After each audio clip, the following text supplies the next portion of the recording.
काल में जो इंसान साधु बने वो महान है। प्रतीक सागर जी वो महान साधु बने के महान है।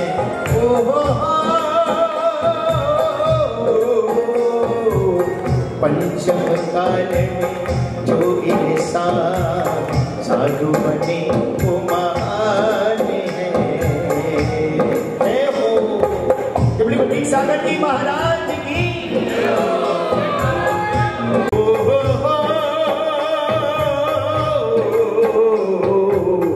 पंचम काल में जो इंसान साधु ने वो महान है।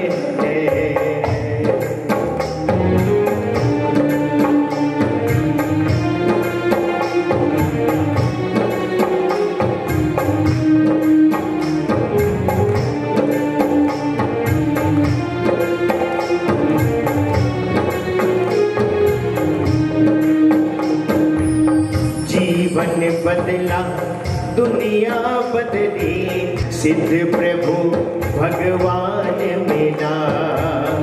आज इन्हें ही अपने ही अंदर सिद्ध प्रभु भगवान मेरा।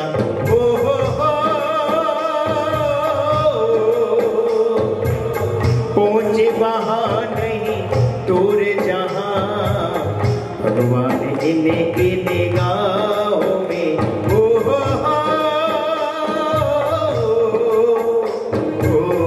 पंचम काल में जो इंसान साधु बने वो महान है।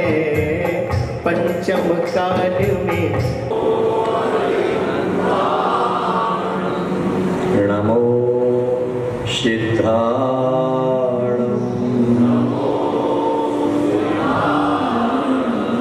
नमो आयरिया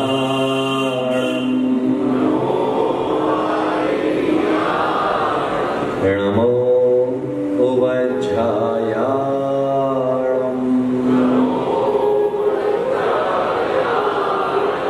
नमो लोए सविशावोणम्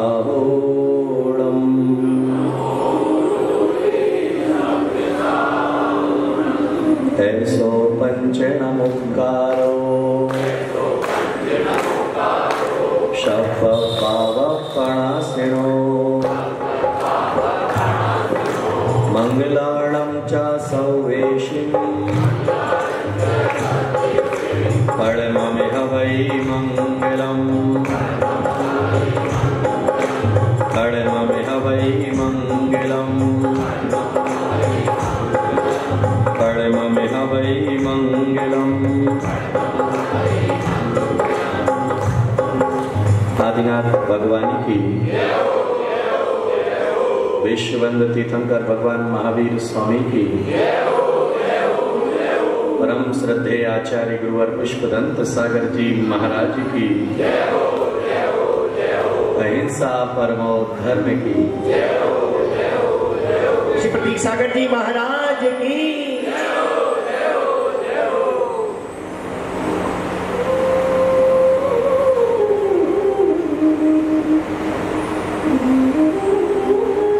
ज्ञानियों के द्वारा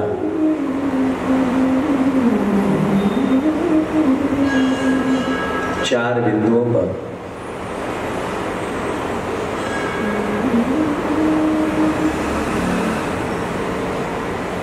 विशेष ध्यान दिया गया।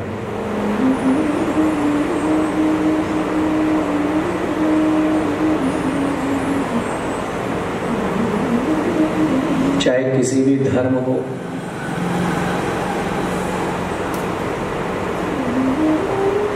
चाहे कोई भी पंथ हो,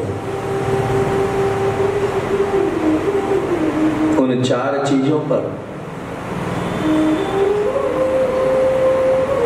सभी ने अपना मार्गदर्शन किया।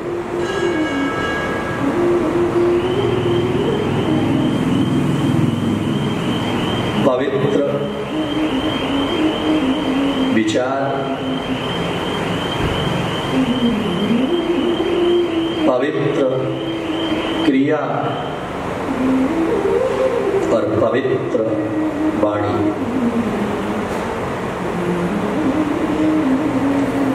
सबसे पहले नंबर पर है पवित्र विचार।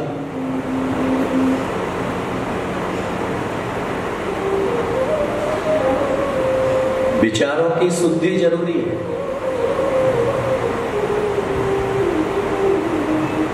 आज जगह जगह पर संतों की प्रेरणा से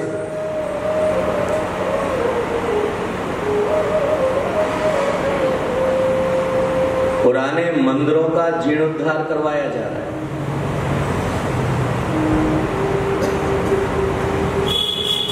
जीर्णोद्धार कराना अच्छा कार्य है। मैं हमेशा एक बात कहता हूं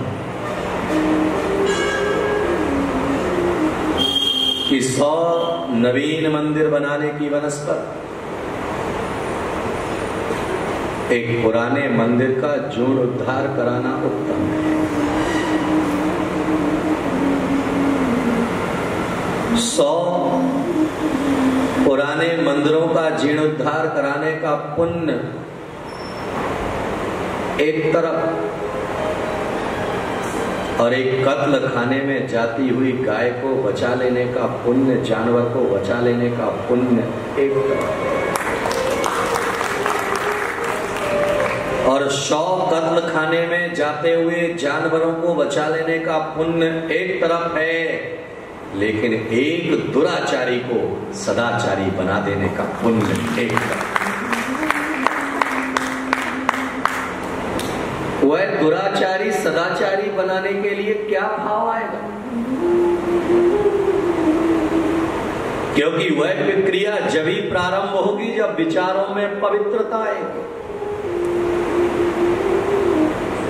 हमने गांधी जी के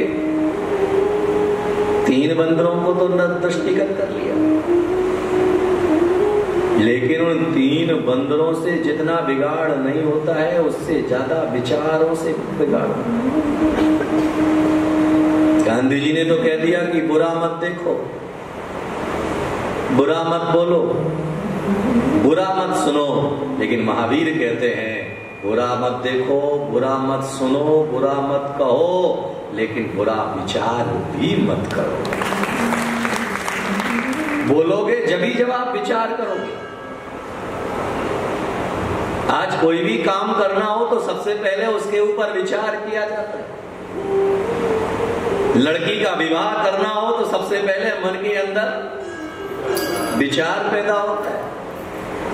नवीन दुकान खोलना हो तो सबसे पहले मन के अंदर विचार पैदा होता है। भगवान का अभिषेक करना हो सबसे पहले विचार पैदा होता है। तो याद में रखिएगा कि पहली ही कड़ी अगर गड़बड़ है तो आगे की कड़ियां तो गड़बड़ होना ही होना है। इसीलिए हमारे धर्म ग्रंथों में कहा गया कि कभी किसी के प्रति राय मत बनाओ कि वह व्यक्ति ऐसा है। आचार्यों ने कहा कि वह व्यक्ति ऐसा है या ऐसा था। अगर ऐसा था तो उसे सुधरने का अधिकार है, और ऐसा है तो उसे त्यागने का अधिकार है। याद में रखिएगा कि कोई व्यक्ति शराब पीता था, हमने उसका त्याग कर दिया, लेकिन जिस दिन उसने शराब का त्याग कर दिया उस दिन हमें वात्सल्य पूर्वक उसे गले लगाना भी अधिकार है। हम केवल एक राय बना लेते हैं कि वह व्यक्ति तो ऐसा ही है, उसका बाप तो चोर था। अरे बाप चोर था जरूरी थोड़ी ना है कि बेटा भी चोर होगा। कल तुम्हारे विचार आप पवित्र थे, जरूरी नहीं है कि आज भी तुम्हारे विचार आप पवित्र हो। क्योंकि विचारों के अंदर तो जो है दिन प्रतिदिन क्षण प्रतिक्षण उसके अंदर बदलाव है। याद में रखिएगा कि जिस समय कोई व्यक्ति संन्यास को धारण करता है, मुनि मुद्रा को धारण करता है, उस समय उसके परिणामों में जो विशुद्धि का भाव होता है, वही विशुद्धि का भाव अगर जीवन पर्यंत बना रहे तो उसी काल से वह निर्वाण की प्राप्ति करे।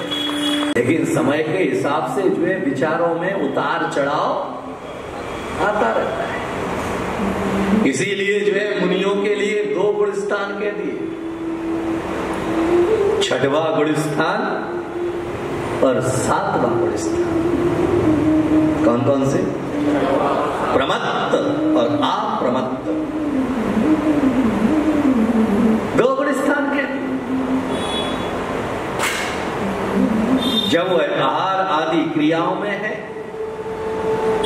प्रवचन आदि क्रियाओं में है, बाहरी क्रियाओं में है, तो आचार्य ने कह दिया कि उस समय उसका 6वां गुण स्थान है। और जिस समय वह प्रतिमा योग धारण करके मनोयोग, वचन योग, काय योग को रोक लिया है, वह 7वें गुण स्थान में पहुंच गया।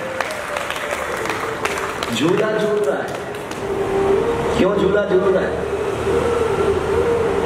बोलो। विचारों की हीनादिकता की वजह से ही तो। इसीलिए एक समय तुम्हें जब प्रवचन में बैठते हो तो ऐसा लगता है कि महाराज जो कह रहे हैं हमें तो दीक्षा ले लेना चाहिए,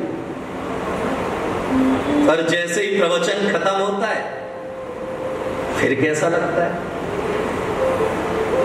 शमशान में जब किसी को जलाने के लिए जाते हो तब कैसा लगता है? अरे बोलो भाई। जब शमशान में चिता जल रही होती है तो उस समय भाव मन के अंदर क्या पैदा होता है? संसार में कुछ नहीं रखना, संसार, अरे बोलो, असार है। और जैसे ही उस शमशान से बाहर निकलते हो, चलो रे दुकान खोल रहे, भाव बदल गए। इसीलिए एक समय हमारे भाव एवरेस्ट की चोटी पर पहुंचते हैं तो एक समय वही भाव बंगाल की खाड़ी में आकर के गिर जाते हैं। तो आचार्य ने कहा हर समय दृष्टिपात रखो, नजर रखो। किसके ऊपर? पड़ोसी के ऊपर। किसके ऊपर?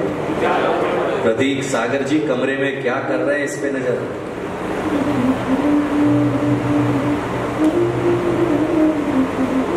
हमारी बेटी घर में क्या कर रही है, इस पे नजर रखो। ये सब व्यवहारिक है, लेकिन जीवन के कल्याण के लिए कहा गया कि दूसरे के ऊपर से जब तुम्हारी नजरें हटेगी तभी तुम्हारी अपनी नजर पैदा होगी। इसीलिए बाहुबली बरसों खड़े रहे, क्या बंद करके? बोलो। उन्होंने आंख बंद करके तीनों लोकों को देख लिया। तीर्थंकरों ने आंख बंद करके संपूर्ण जगत को देख लिया, और तुमने आंख खोल करके अपने आप को ही नहीं देख पाए। वह आंख बंद करके भी सब कुछ देख रहे हैं और तुम आंख खोल करके भी तुम्हें। कई बार लोग आकर के चले जाते हैं, पूछो भाई साहब आप कल आए नहीं? हम तो आए थे। अच्छा, तुम्हें तो वही पता नहीं। तो नजर किस पर रखना है? बोलो, किस पर रखना है? अपने विचारों पर। गिरने क्या नहीं देना है? क्या नहीं गिरने देना? अपने पवित्र विचार। इसीलिए सबसे पहले चित्त की चंचलता को अगर रोकना है तो चित्त की चंचलता को रोकने के लिए कहा गया अच्छा सुनो। क्या करो? अच्छा सुनोगे तो अच्छा सोचोगे, अच्छा सोचोगे तो अच्छा बोलोगे, और अच्छा बोलोगे तो अच्छा करोगे। सबसे पहले प्रारंभ कहां से? अरे बोलो, अच्छा सुनना। हम सुबह उठते सुनते क्या है? अच्छा सुनते। दिन भर 24 घंटे में हम क्या सुनते हैं? एक बार मन के ऊपर दृष्टिपात करके देखना कि सुबह उठते ही तुम्हारे मन में सबसे पहले क्या सुनने का भाव पैदा होता है। जिन लोगों का जिस कार्य में इंटरेस्ट होता है, अरे जिस व्यक्ति को राजनीति में स्तर होता है, वह सबसे पहले सुबह उठ करके क्या देखेगा?